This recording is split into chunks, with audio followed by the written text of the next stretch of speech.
we have an exciting set of panelists that were prepared for the job. So we asked them to prepare a bold and personal statement on what they have heard and what they think about the presentations this morning. What we will do is I will go and give each of them the possibility to present themselves and to address the audience and to reflect on a number of things that were raised and discussed earlier. And then after that we will come to you for your reactions, feedback, critical comments, and a more lively discussion with the audience. After which we will try to conclude the symposium with some final remarks of Patrick Olsteren, and we're all ready for the weekend. Okay, so Mr. Jean Faution, can you start by giving us your reflections and presenting yourself briefly?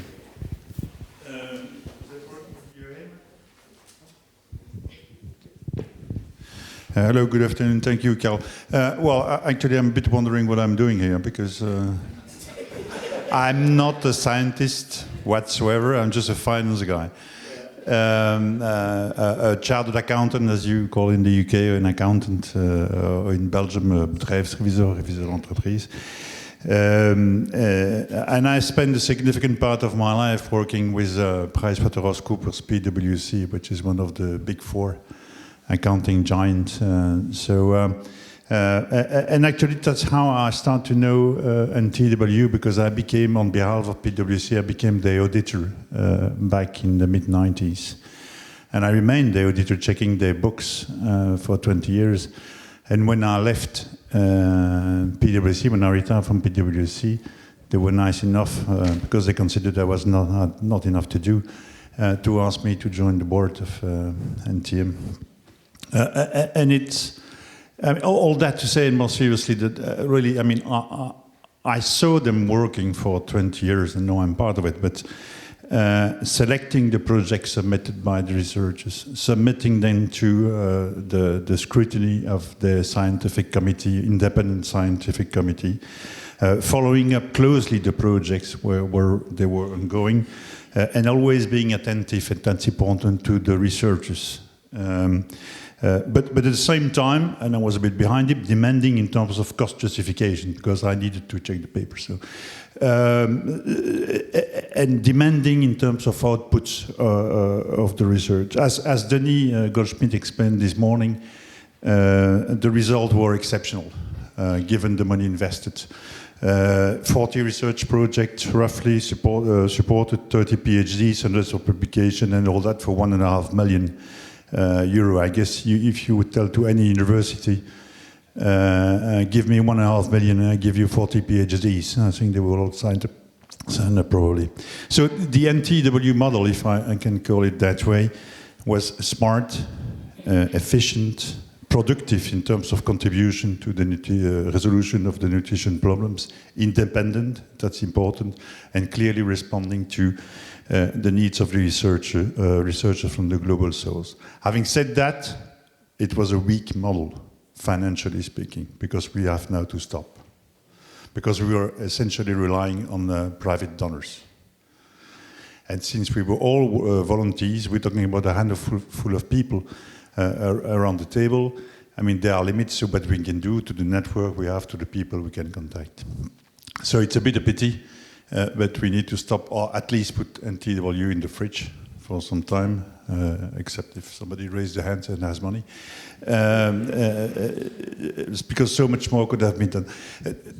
The interesting point, that's where I want to make the comparison, because also as part of my professional life at PwC, I also had to know, how do we call it, the other side, or the other side of the same coin, or the extreme, the other extreme of the spectrum.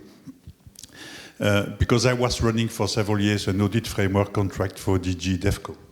So, and that means that their task was to audit the books of hundreds of beneficiary organizations to ensure that the EC money was spent in conformity with the agreement. Clearly, this is a different model. I'm not saying it's bad or better, The money spent is huge. We heard it some minutes ago. The use of the funds received is very strictly and severely controlled. There is a strong governance in place, notably, and that's important, thanks to the reach the EC has to the EU delegations all over the world. And that's an important point. But the fact is that the strategy for allocating the grants follows a political agenda, because it relies on decision by the European Parliament and the member states. And that can change over time. If the majority in the Parliament changes, the priority will change. In addition, as you probably have illustrated this morning, most of researchers from the South cannot access these funds because they are usually not meeting the eligibility criteria. So, and I realize I'm probably oversimplifying, it's a model that does a lot of good things, but in essence finances big organizations, mainly from the north, who are doing research in or about the problem in the south. It's also a model, but that goes with it, that is incurring significant back office costs, because they're using public money, for instance, the big international donors, and they have to control extensively the subsidy chain, which I reckon is from time to time is a necessity. I mean, ourselves in our work, when we know an auditing project, yes, you find things from time to time, and not only due to errors. But also, I think it's fair to mention that the EU institutions have also evolved in terms of what they want to check. I mean, what I've been doing for years was essentially financial audit, which is answering the question, raising the question to the beneficiary, show me the invoice that you have paid with the money you received. The institutions are moving more and more, and rightly so, to impact assessments, performance audit, which in essence is show me what you achieved with the money I gave you. Which is probably, especially in terms of nutrition issues, more relevant. So the question is, so we have two models with their pros and cons, the NTW model, the big international donor model, and the question is, can we not try to find the best of two worlds in a funding model that would combine, on one hand, the agility of the NTW model, its independence from political agendas, proximity with the true needs of the researchers, and the maximization of the output. But on the other hand, you have the other model that has access to EU funds, big funds, that has a global reach. They are virtually present in all countries, and that's, I'm talking about the EU, but the same for WHO, other international organizations. And they have significant competence in terms of structuring and controlling the flows of funds. And they have ability to structure networks of competences. But in that best of the two worlds model, it's true that the big international donors could have to rely, that could be an idea, to rely on a network of small NGOs like Nutrition Third World that has the proximity, that could then work on their core competences, which is being close to the researchers, selecting and approving relevant projects, and be rid of all the burden of the fundraising. So it's clear that in such model, it's probably the difficult point. But it's a bit a question for you, for the audience as well, how to find the best of those two worlds. But it's clear that in that model, the international donors would have to abandon part of the sovereignty on the definition of the research agenda. They would not, or much less, define the objective, the strategy to follow, but much more be in a listening mode, and having those arms, that would be those small NGOs with very relevant competence and experience that would help them to select the best project. And also that would mean the international donors would have to move more from a compliance type model to a model that will be based on measurement and assessment of the outputs of the research project. That would, I think, lead to a research that would be better aligned to the true local needs, be better recognized and probably valued, and with at the end a high impact. But the question is, are the international donors, most notably the EU, but not only, ready to open such a discussion to change the model of granting funds? Okay, thank you. It would be very logical to go to Elena, but I will jump immediately to Armando Perez-Cueto, who is very well placed to reflect on, acquiring research funding both from the south and from the north, being a professor now at Copenhagen University. Armando, what's your thoughts on this? Thank you very much. Well, first of all, it's a pleasure to be here and see all the friends and from a long time ago. And I have been writing reflections through the day on some things that came up. Maybe not in the right order, but I will, and also Patrick asked me to be a bit challenging, so I will try to do that. One of the aspects, and it's true that Nutrition Third has played a very important role in the lives of many researchers. Last year, or 2 years ago, I attended a meeting in Cambridge about conflicts of interest. And I've met people from the global north, global south, whatever you want to call it. And it was a discussion on what are the guidelines on conflicts of interest. And when I was even thinking of this meeting, I realized Nutrition Third, what gave me, and probably many of all of us, is the opportunity to do research with integrity. And that is an added value that very few people would consider. Of course, it gave us the training on writing proposals, so then you can have Nutrition Third proposals, but also a European and so on. You need to have good quality on that. Furthermore, gave us the opportunity and the training to do peer-reviewed publications, so that the knowledge that was generated by Nutrition Third didn't end up in a thesis that was a book in the shelf of someone else. And the other thing that I heard today, and I really wanted to highlight, is the Nutrition Third. They invested in people, in the development of human capacities. And Nutrition Third allowed to do basic research instead of marketing research for companies. Another thing that came up was the multidisciplinary aspect. And when it comes to food, we need to start food, nutrition, and so on. It seems that everybody is involved on that. That's why we speak about multidisciplinary research, multidisciplinary actor, and so on. But people see things differently. For some, it comes very natural to speak about nutrients. But you go to a consumer and it's a very abstract concept. And the way we communicate as nutritionists to other fields, it can be completely abstract.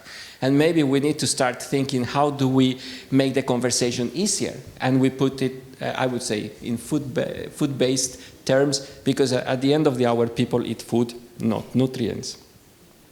And also when it comes to consumption, for marketing people, it would be what people buy, and for nutrition is what they put into their mouth and so on. So those things need to be, maybe we need to find ways to communicate what our science is to other contexts. Well, then there was something about brain drain as well.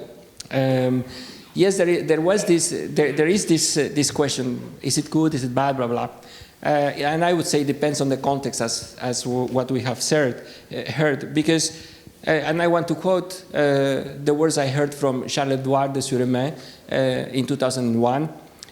He looked at the people that are doing PhDs from the third world, and we have to accept a reality that we are all the result of the privileges we have had, otherwise we wouldn't be having PhDs. Because it's not, and it is a societal fact that happened. So, but then for example, my case is I stayed in Europe, many reasons. But how do I return to the developing world, or so-called developing world? Funnily enough, as a promoter of master theses, most of the students that come from Spanish-speaking countries end up being supervised by me. And then I am contributing to the knowledge that is generated by them and then it is further spread when they return to their countries as teachers and professors. And then the last but not least aspect that I want to highlight is the sustainability in the nutrition agenda, because we need to move away from just healthiness in this agenda, but we need to start speaking about sustainability. And I would even go one step further. We need to start speaking about the ethical production of food. And many presentations spoke about changing the food system. And I think we have sufficient evidence, and we need to say something about how this new food system should look like. When there is fire in a room of a house, do you say the room is in fire, or you say the house is in fire? The house is in fire. Huh? So I think we should also start considering that we live in one planet, and that this global north, global south, east, west, whatever you want, are just non-existing separations, because the planet in which we live is one. And we should start addressing that. Maybe we knew it, but we need to take it more seriously. We are in one planet. So when the Amazons is in fire, is the planet that is in fire. It's not a problem in Bolivia or a problem in Brazil or Ecuador. So I think we need to remove this global south versus global north or things, because we are one. And maybe that would help also solving some of the issues with the European Commission funding. Anyway, I hope I was challenging enough, Patrick. Thank you, Armando. Who is next? I think I'll have to come to you, Tahira. I heard lots of stories about research integrity, conflicts of interest.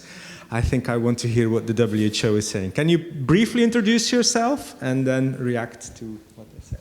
Thank you. But before I start, I'm a little bit miffed with Armando, because he did steal my point as well. I haven't seen your No, but just to introduce myself, so thank you, Carl. I work with the World Health Organization at the moment, where I work with member states in providing them technical assistance on how to translate global recommendations into implementation actions. But I also have a background of working with multiple stakeholders before my work with the World Health Organization. Quite predominantly, I've worked with the Scaling Up Nutrition movement as a policy advisor. Rishman, I know, quite often mentioned it during his keynote speech this morning, because the movement is sort of applauded for being a pioneer in sort of this multi-stakeholder approach that they wanted to bring together for nutrition in countries. So I'll just give a few reflections as well that I've been taking down, but let me start with what Nathalie finished her presentation with, the Sustainable Development Goals. The Sustainable Development Goals are a global agenda for all of the countries, and that's very much different from its predecessor of Millennium Development Goals, where it was only for the developing world. But the Sustainable Development Goals are for all of the 194 member states, and so to make sure that we're all delivering towards the goals. And she rightly pointed out, SDG 17 really calls for partnership. And why would I like to start my statement with that is because while Nutrition Third World has actually been a very good research partnership in the past that has actually fostered a lot of brilliant minds that we saw today. How can we make sure that the future partnerships are really equitable partnerships with equal footing of the parties who are coming together as well? And Armando, that's what I meant saying we really have to get rid of this global north, global south, because it's not us versus them. It has to be about how can we come together for joint solutions, how can we help each other, and not necessarily how can we help them in the south. So that being said, the reason why we say this is because Of course, the Amazon's fire, which means the lungs of the planet are on fire. He also mentioned this morning about the UN Intergovernmental Panel of Climate Change, their report that came out earlier this year, which said the West consumption of meat is what is contributing to the global warming. But at the same time, even though the West is consuming a lot of meat, it's the South, as you say, or the East who's actually suffering from climate change. It's the small island development states that are actually going to be hit first when global warming reaches a point that they can't tolerate. So our actions are actually having an impact on our neighbors' lands. So when we think of future partnerships, we think of future research, it's not about just solving the problem in another country, it's about how can we come up with a joint solution that we are helping each other. And that's something that we need to keep in mind. And this will come only if we change a little bit of the mindset of this, I may be controversial here, about saying this donor-aid-recipient relationship. So it's not one person who's actually funding it and one person who's receiving it, but in terms of how are we actually working to make sure that there is money coming in, but we are finding solutions for both parties that are involved. This can start with the agenda setting for the research itself. Again, Richmond's example this morning was about the challenges in terms of engaging with policymakers.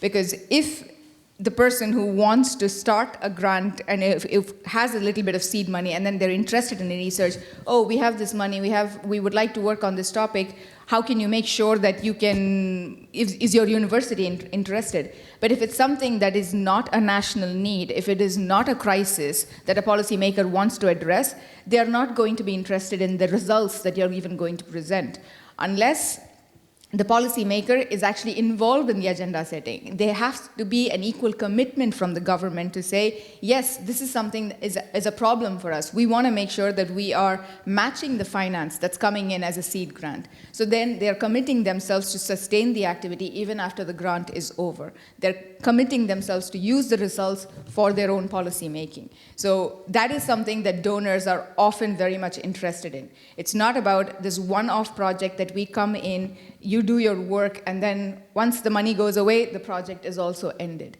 It's about the fact even that the amount that we have given has actually kick-started the work in the country and has actually scaled up for impact. And I think Alina mentioned it very much in her presentation, saying what they're always interested is in scaled up impact. It's not about what happened in just one province, one university did that work. How did that actually scale up at the national level? And in terms of how it affects for global recommendations, if you don't measure or if you don't publish what is written, then it doesn't get told. That story is never captured at the global level.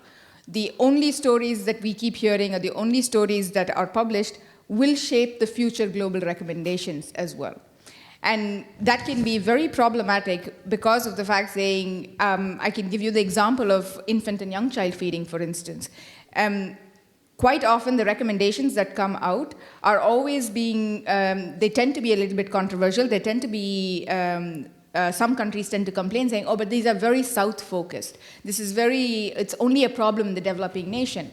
It's because a lot of developed countries don't even monitor the exclusive breastfeeding rates, don't even monitor the early initiation of breastfeeding. And only if you monitor that it's a problem, then you will know if it's a problem or not in your country, and that is when we will be able to have a global perspective when normative agencies are issuing recommendations and guidance.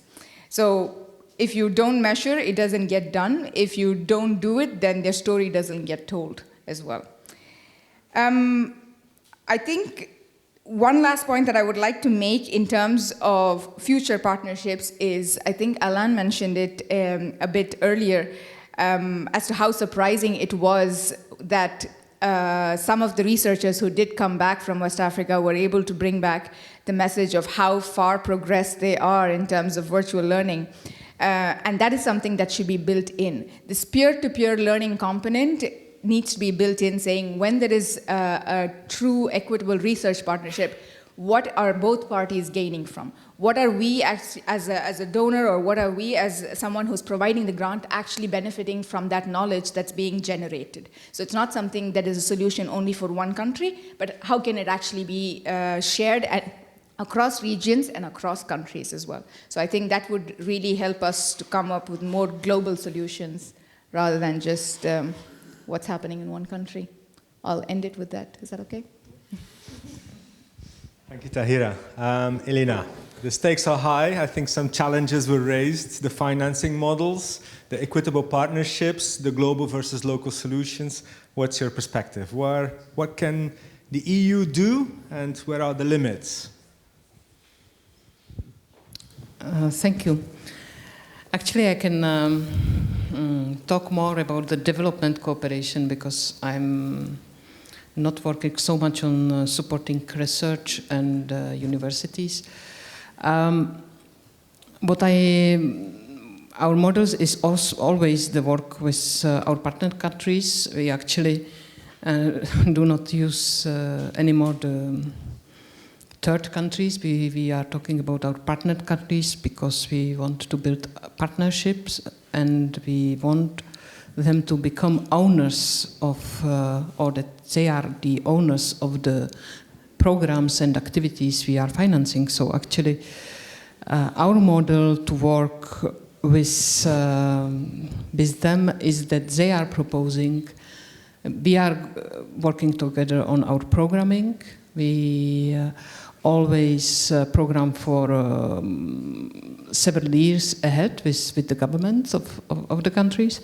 And after we identify together with the governments individual programs, actions, and also they are mostly implementing the programs. So the model we are using now, it's actually what explained my colleague, is that we are transferring money to the budgets, national budgets of the countries which were clarified that they are using good public management systems, and they are reporting on results and impact against indicators and objectives, targets we set up in our financing agreements. So this is actually the model, we call it budget support, and this is a model we are using in most of the countries.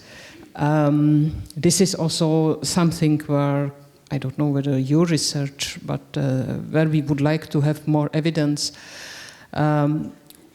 where the governments should invest. They should decide where to invest this money, whether it is in food security policy or in water and sanitation, in education, in health. So we work with them together to invest in their own policies to get results in terms of reduction of stunting or reduction of malnutrition in general. So this is the model we are using in development cooperation. Of course, in very fragile countries, this is not possible. So there we are working with partners like WHO or different NGOs. What we believe is very much needed in the future is that actually not only public money can do the difference. We are looking how to associate the private sector to delivering on the sustainable development goals. That means how the private sector could invest and to make their investments more nutrition sensitive or climate sensitive, and how they could deliver on the public objectives. So we are also moving a bit from grants to other types of cooperation, like providing loans. So there is more ownership always when you invest your own money.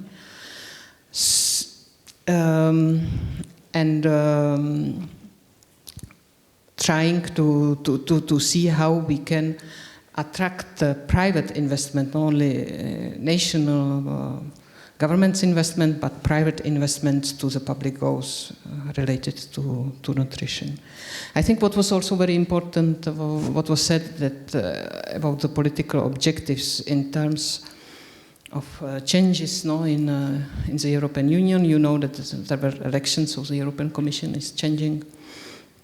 And it's very clear that the new president-elect priority, which is to work more on sustainability, climate change, we call it Green Deal. So how to make that our activities are sustainable in the future and has less impact on the environment. And how nutrition is in this, so we are more working on, together with DG Santé, DG Health, and agriculture to work on a more holistic approach and in terms of food systems and healthy diets. No? So how to connect the nutrition to the production and to the distribution. So to work on more holistic approach and also to already for a few years before we are talking a lot about our policy coherence. So on one way we are investing development money and sometimes our common agriculture policy can have a negative impact in third countries. So how to do better, more holistic our public policies and to not have a contradictory impact on our partner countries. Yeah, so it was not so much about research. I would invite you to consult European Commission web pages of DGRTD and our education agency on Horizon 2020 and Erasmus Plus, where you can find interesting information on opportunities for funding your projects. And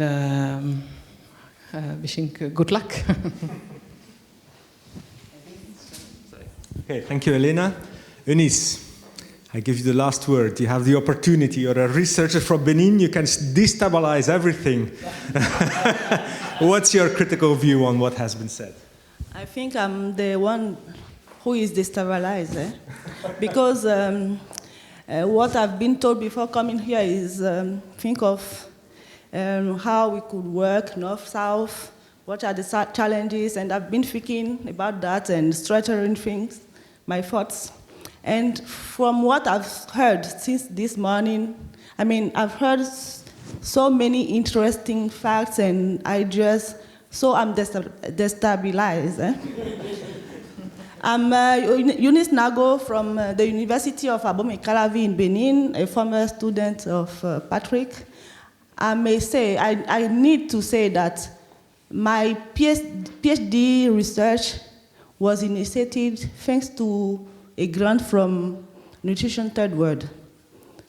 This is not part of your question, but I have to say that because that was the first, and then I got some other grants. Okay, so thank you. The first thing I will say that we all acknowledge that nutrition is key today, is central, and all the statements we can make about that. So nutrition research is key too, because we need to know in our countries what can work, which are the best strategies to work, that will work in fighting hunger and malnutrition. So that means, to me, priorities should turn around this. And what John was saying before is that the NTW model was weak, or is weak, because it's based on private firms. Yes, but still we acknowledge someone needs to financially weak. But there should be organizations like this to initiate, to help starters like me, like I was in the past when starting my PhD. And we are saying as researchers that yes, many of the research works that are done in the South are are dictated by donors from the north because we get money from the north. Personally, as a person, I cannot imagine someone giving money and waiting for the others. I mean, when you give money to someone, you have the right to say, I want this money to do this. I think, to my opinion. So we say, give the money, but you give the money and you wait for me to say, that's what I want to do. And then you have nothing, you don't have your say in this. Is it feasible? First question, we may answer to that. And if it will be that we will define those priorities, because we know that we have to do that so that we find what can work in fighting malnutrition and hunger. But do our countries really have their priorities in matter of research when we don't have at this time priorities in general to develop every area in our countries? I mean, global strategies to advance economically, to advance social in the society in general. We don't define this priority ourselves because in that area too is based on the international thinking at the moment, the initiative like SDGs and all these things. So when it comes to research, which is very small, a small part of development for the moment in our understanding, are we able to define these priorities? Second question, I'm not answering now, I'm asking questions. So I think as a matter of sovereignty, it's a very difficult word for me because I'm French speaking. To define these priorities, I was wondering, maybe we need to have seed money from our government. Seed money for what? Seed money, first it may be to initiate the research on topics that we find of interest to our development problems, so that we get promising results that could be solved with larger projects funded by the North. Or maybe this money from our government could also be to sustain projects funded by the North, which yields promising results, but this would to keep on working on this research to go further in these investigations. So it's a matter of sovereignty for our countries. And another point I may say is that how should we define these priorities? In line with the Sun movement and these various global platform of thinking and development or whatever we could say, we have at national level more and more, at least for Benin and for many other countries in Africa, for instance, we have National Council on Food and Nutrition, which had a mandate to coordinate actions in matter of nutrition, not specifically nutrition research, but we have such platform in our country, and they are really at the top level. In Benin, it's under the presidency of the Republic. I think maybe this council may have a unit which will be dedicated to identifying the priorities that should be investigated. I know there are some countries here in Europe where the government initiates some research on specific topics and call investigating bodies to go further on this question. So maybe such a body placed under the presidency of the Republic of the Prime Minister office in our countries could have such a unit to define priorities. But for that, we have to evaluate what's going on as intervention in our countries. So that's my first thought. Maybe the next will come with the discussion. Thank you. Okay, thank you. So I turn to you. Your question, your comments. Okay, I see many different hands.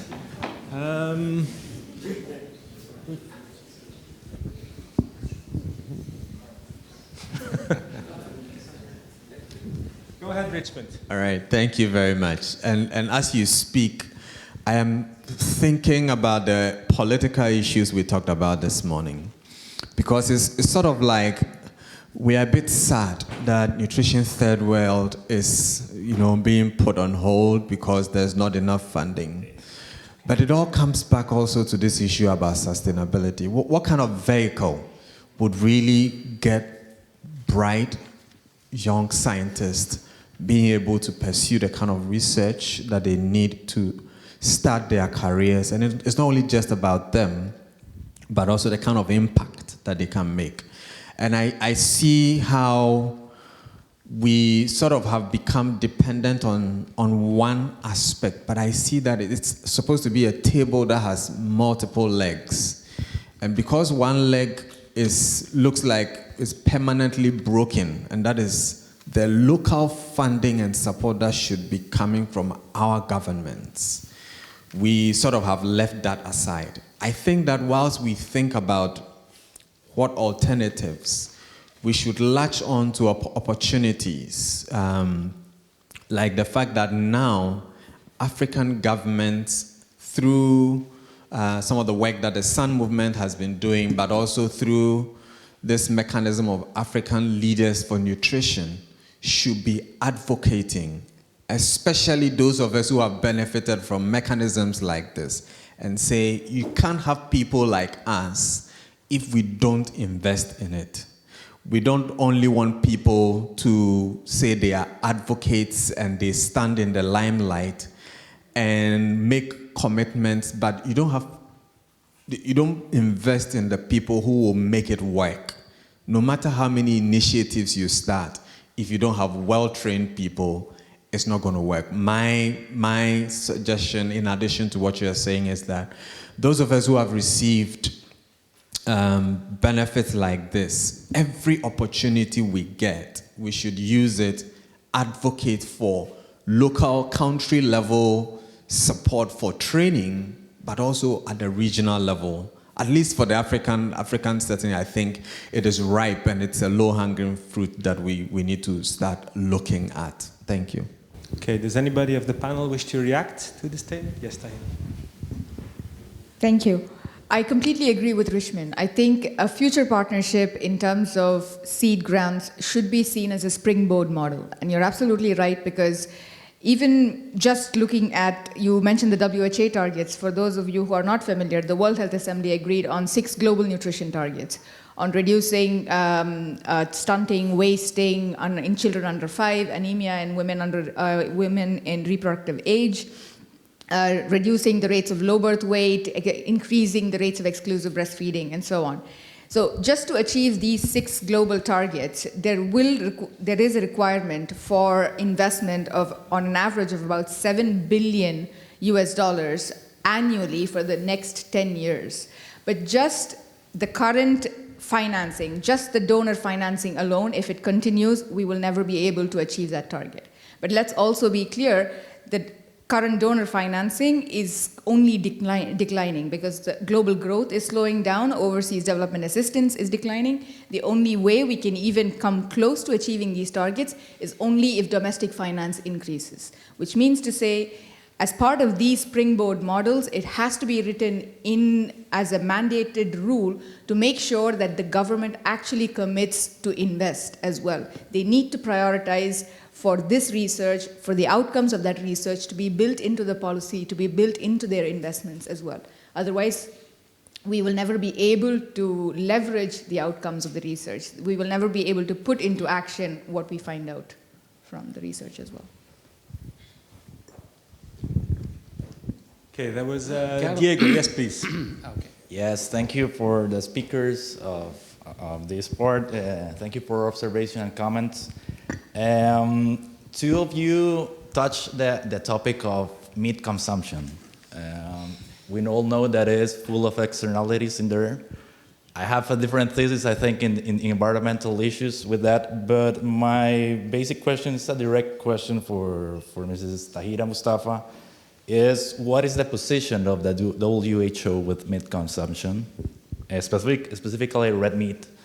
And also, what is the scientific basis for this position? Over to you, Tahira. I'm quite impressed that we've steered into another conversation. Well, when I refer to the meat consumption, I was referring to the UN's Intergovernmental Panel on Climate Change, the report that they came out with on saying how it's affecting global warming as such. In terms of what WHO's standpoint is, where we provide guidance on consumption of all foods and in terms of nutrient intake. So there isn't a specific guideline on how much meat on a global level, what is the recommendation for a population level at this moment. It's only based on the national guidelines, it's based on the national dietary intake guidelines. At the moment, WHO is expanding its work into health and climate change as an area of work. It's booming. Also to see where the impact is.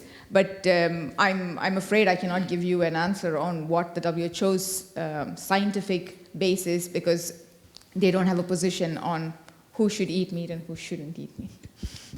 Maybe I can say something about that. Well, I don't. Yeah, but one of the reasons is that the International Agency on Cancer Research, they have classified red meat consumption as carcinogenic, and particularly the processed meats as carcinogenic. That's one. Then you have the evidence of most of the studies, epidemiological studies, the Adventist studies in the United States, the Predimed in Spain, the Sun cohort, and you have the nurses' studies, and you have even the Helena study that show very clearly that the high consumption of red meat is associated with very bad health outcomes. However, you measure them, whether it is cardiovascular disease, cancer, and so on. So that is in one perspective. There are coming many other papers now, and very recent as well, that make, and I'm citing, I cannot remember the author, but it is from the Helena study, and they have evaluated the effect of protein, animal versus plant protein in adolescents, and it is very clear already the difference between the health effects. At least in adolescents, there is less overweight and obesity when they particularly eat proteins of plant origin. So the evidence is growing in that respect. If you go to saturated fatty acids, the Sun cohort, they have performed a study in Spain and very clearly show that saturated fatty acids, yes, they have been considered all the time as the big enemy, but it depends whether they are from no, actually, they did a study and they found out that the saturated fatty acids per se are not bad, but when they evaluate the effect of the origin, then they see that red meat is associated with cardiovascular mortality. So there is growing evidence in that sense. And again, we go back to the climate panels. Even one of our systematic reviews recently, if you want to measure the environmental effect of diets, it's very clear that the omnivorous diet is the one that is most damaging to the environment. And socially and so on, you know, or everybody knows that what is happening, at least I know for sure, that the fires in Chiquitania area in Bolivia, they have been allowed by the government in order to free space for more livestock production and soy production to create this inefficient system with meat. I don't know if that answers a little bit your idea. Thank you. I think this is a discussion to be followed in the corridors. Patrick, can you bring us back to... I will. It's about money, so that's on the subject, okay? No, there's two things that struck me. And first of all is Natalie's presentation. She said we should ensure that we're not reinventing the wheel all the time. And then I heard Tahira say we need more money. And I've heard that already so much time. If we're not more money, we're not going to reach it. I'm going to challenge this a bit. I don't really believe that. What I see is that a lot of money is not well spent. A lot of money is spent on projects that from the beginning we know this is never going to work. And the problem that we see is also that the quality of what is published is going down. Because we are publishing what is already known a lot. And Natalie said it, and I think she's quite right. We are investing not enough in taking some time and trying to see what do we know, and making good systematic reviews, and then say what is it we do not know, and we want to go too fast. And I think by this, it's similar. I have heard this also. We need more evidence. We need more evidence. But I mean that doesn't fall from the trees. For good evidence, you need good studies that take a long time. So my first reaction when I hear people say we need more money is, should we not be trying to spend it better, and also in terms of research, be more prudent before we start the project and invest more, perhaps than more money, or also in the funders, perhaps they should say, open a call for a good systematic review on a certain topic. That you just benchmark what is it we know and what is it we do not know, and then open a call on what you don't know. Perhaps that might be a way to be more efficient in the way you finance research. Just a thought. Yes, I thought an auditor would want to react to this statement. Well, just to emphasize, because for somebody like me, I'm not part of your world, so, but just it was striking to me to listen to all the presentation today when, and again, I'm oversimplifying probably, but in the afternoon we heard a statement saying we screen a lot of projects, we approve a lot of projects, we give a lot of money, and in the morning we heard a lot of times we lack funding. So the question is a bit, where is the money gone? In between, is it that we're not spending enough money, or we just to emphasize what Patrick said, or not spending where it should be spent? Thank you. Giles, you had a question? Yes. I wanted to highlight maybe a contradiction that I've heard today, so I'm going to be a bit critical. If we've talked a lot about local research conducted by local scientists addressing local needs, but then Richmond highlighted very well, and it's a PowerPoint slide that I will remember, about the African universities, how low they rank on their world rankings for universities. And I'm wondering, we've said, I'm opening the question if they are actually best placed then to address their own needs, because there are many disparities that need addressing, and I'm thinking about maybe we are trying to run before we can walk. I think we need to address maybe capacity problems first. Also, as a researcher in the South, they don't have access maybe to the latest evidence. So I'm just wondering, maybe Armando is best placed to answer this, as he's a researcher from the South working in the North, what he thinks about that. Maybe that's a discussion that we can have to see if maybe local researchers are actually best placed to answer the questions that need answering.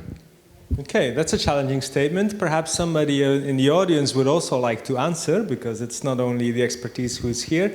I give the microphone to Armando, but perhaps some of the people in the audience might also wish to react to this. Yeah, well, that's a great question. And really good question, I don't know. You made me think that I've been involved with this, evaluating projects with the Swedish cooperation for a while already. And there has been binational efforts to actually improve the capacity of the universities. And I know it has happened from Sweden, but other, the FLIR and so on, there have been other binational collaborations that have contributed to this. So that is one of the aspects. The understanding that the North, the global North has, is that at this point we need to invest in the research capacity, so that everybody starts playing at a more leveled position. Now, from the perspective of Latin America, and sorry, I've left Latin America 21 years ago, so probably I'm not the best qualified, but what I know is that many countries like Ecuador, particularly Ecuador, Colombia, Peru, they have been investing lots of money so that the catedráticos, the professors, or the docents, the professors there, they are qualified with a PhD, and there has been quite some effort. So now it's easier to publish in Spanish-speaking languages, journals, and many of the research that that is produced in Latin America goes to those journals. They may not have the same impact as the American or the British journal or whatever, but they impact the readership. And you have for the Archivos Latinoamericanos de Nutrición, you have Revista Chilena de Nutrición, and so on. So there are some journals where this is coming out, and the quality is good enough. Well, not good enough. It's really good because it goes through peer review. I'll try to stay with. Yes, sorry. Yes, Denise. Your questions are very interesting. I would be interested in knowing which the criteria for categorizing the universities, what are these criteria? But to add to what Armando said, the working environment for sure is to be addressed. Because when you take a researcher in the South, you put this researcher in the same condition.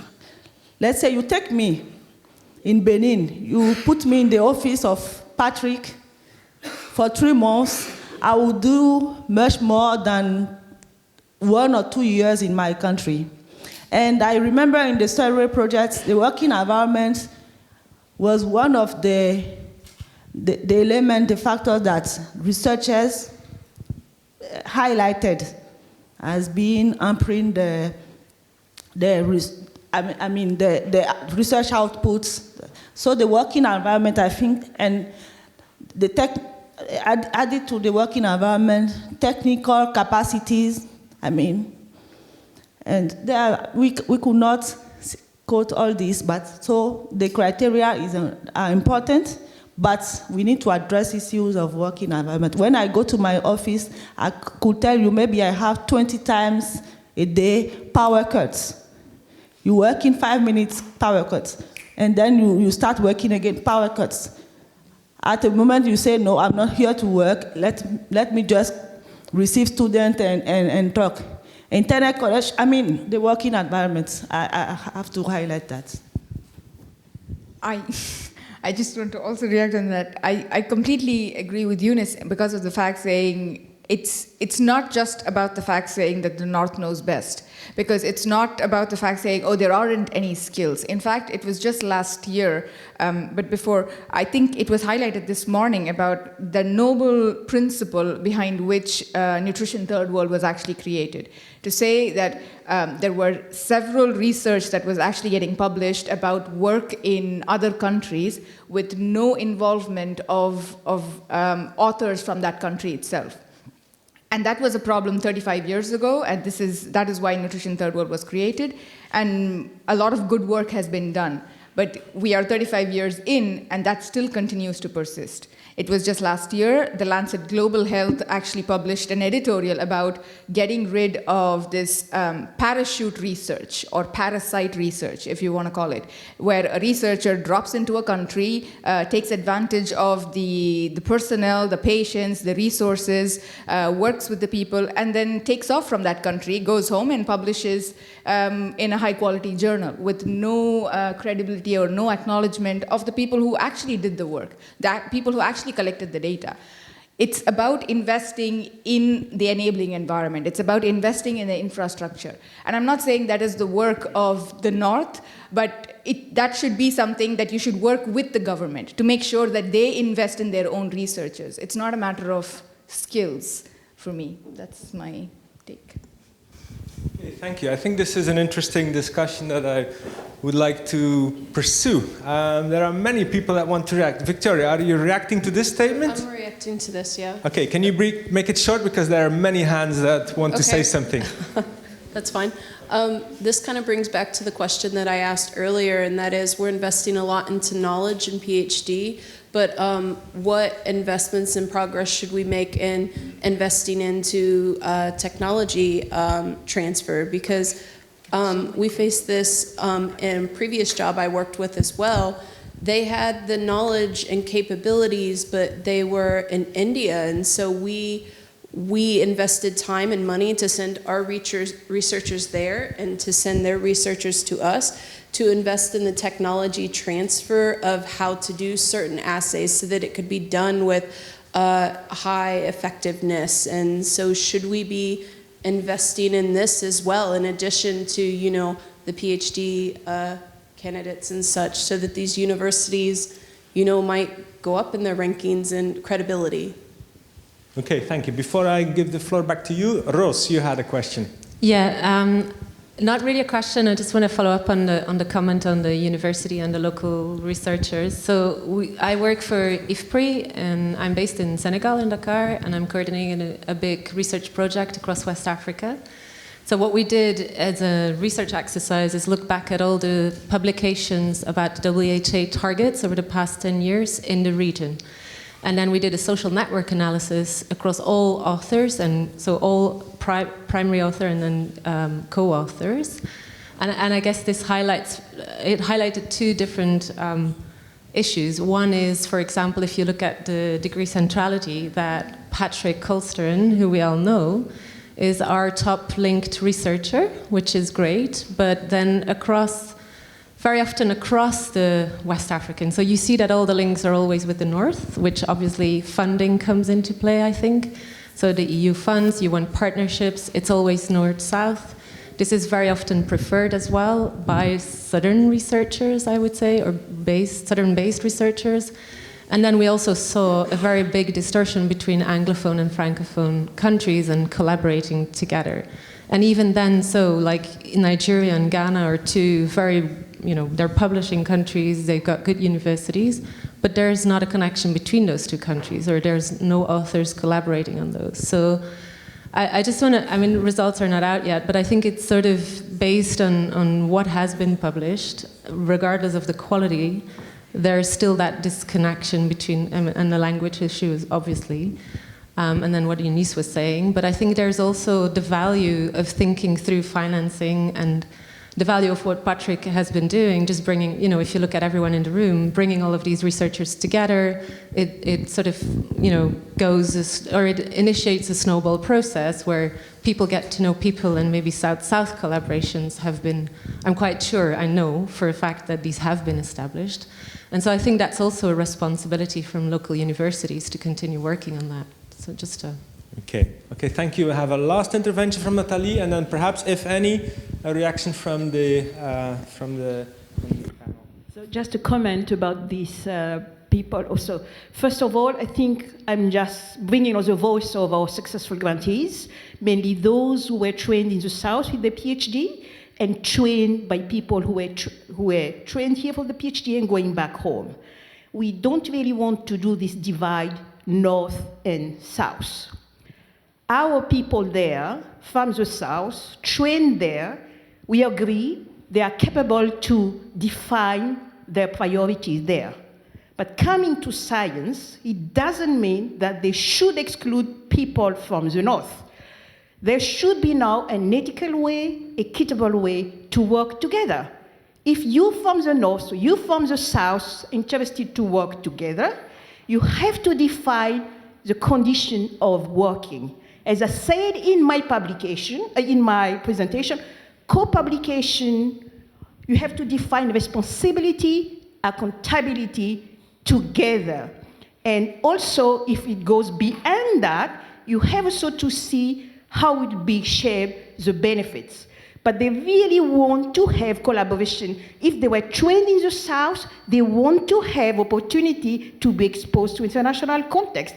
It gives them maturity. Even if they are tackling their local problems, when they talk to these other people having better facilities, they add even more science. They never think of it before. So, and I have now some of them, people from Benin, have never been out of Africa. Well, we pushed him, you are good, you have to find. I can tell you now, at least 3 institutions here wanted to have you. And he managed not to go to France and working on local problems on honey. So this is really, we don't want to have this exclusion, North and South. Local problems doesn't mean that you cannot generate knowledge of interest for the others. It might be a small one, but you can make it deeper and broader. Believe me, this is what I want to say.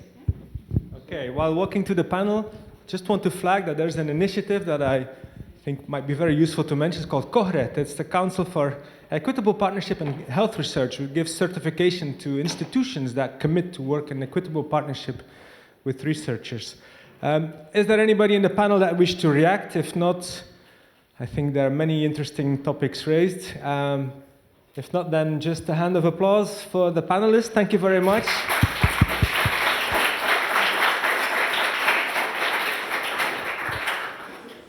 Thank you very much all for being here, and perhaps even more for still being here.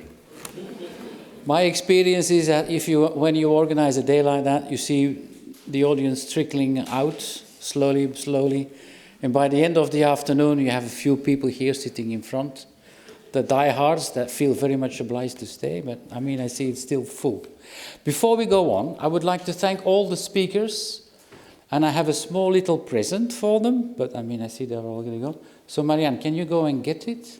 So when Marianne comes back, I will ask you later on to come and pick it up. We've heard a lot today, and I'm not going to go through everything. I just want to share with you a few points that we've heard today. And I'm not going to give everything because, as I said this morning, and I wanted to repeat it, we have filmed everything. We will also put that on a website so that you can see it again, distribute it, go over it again, use it in classes if you want, use it as a subject for discussion. And also we will write a kind of opposition paper that which we'll try to publish in a journal. So,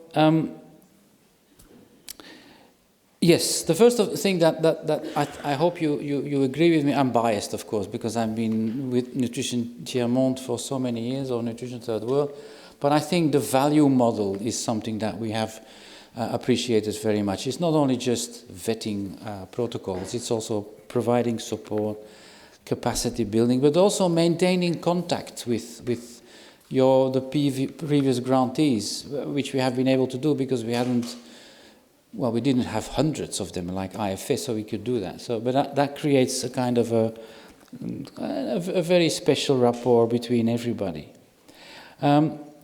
Then there has been the money, and one of the things that I've seen over my career years is that quality of research is often very poor. It has gone down. And that was also the reason why Nutrition Tiers-Monde was set up. We wanted to improve quality, we wanted to support people, we wanted to make sure that publications were shared, and unfortunately, as Tahira mentioned, this is just something we haven't really completely reached. Still, a lot of centers are publishing, and it raises the question whether or not certain international research centers that we find in many countries are absolutely not obsolete. And I think we should rethink certain models of international research centers that are actually competing with local universities that actually could do the same job. Another element that came up is how do we get a good research agenda? Ernest mentioned it again. We have a problem in our countries that we can't even have a research priority for development. How can we what could we do for a research agenda? But I think there should be initiatives. We did that, we tried that with Evident. It took us a lot of work, it was not easy. And you see that policymakers do not really have this attitude of thinking about what do we know, what do we not know. They make decisions based on pressure, on what is good for their career, on how they can be re-elected and stuff like that. So that is a stress that we actually see. So, and I was also wondering when Elena, she's gone, but she was saying, yeah, the EC is now funding budgets. I was thinking, why can't we just then allow in budget funding in the Ministry of Health or Education to have an allocated budget for research? And yes, and then just say, okay, every year we will put in your budget 1 million for research and put some criteria on it needs to be allocated on a basis of not much more than that and with this identification strategy and so forth. Well, that might be a way out to actually negotiate with donors international donors that in development, like the Belgian corporation, the French corporation, to say, well, in your budget support for education, put money on research. Why not? I mean, that might be a solution. So this is, and these are a number of things that I picked up today that I thought that might be worth thinking about for the near future. But as I said, we will try to make a synthesis of everything and a summary and share that with you. And again, that leaves me by again saying thank you extremely very much for being here. And I hope you enjoyed it as much as I did. So thank you.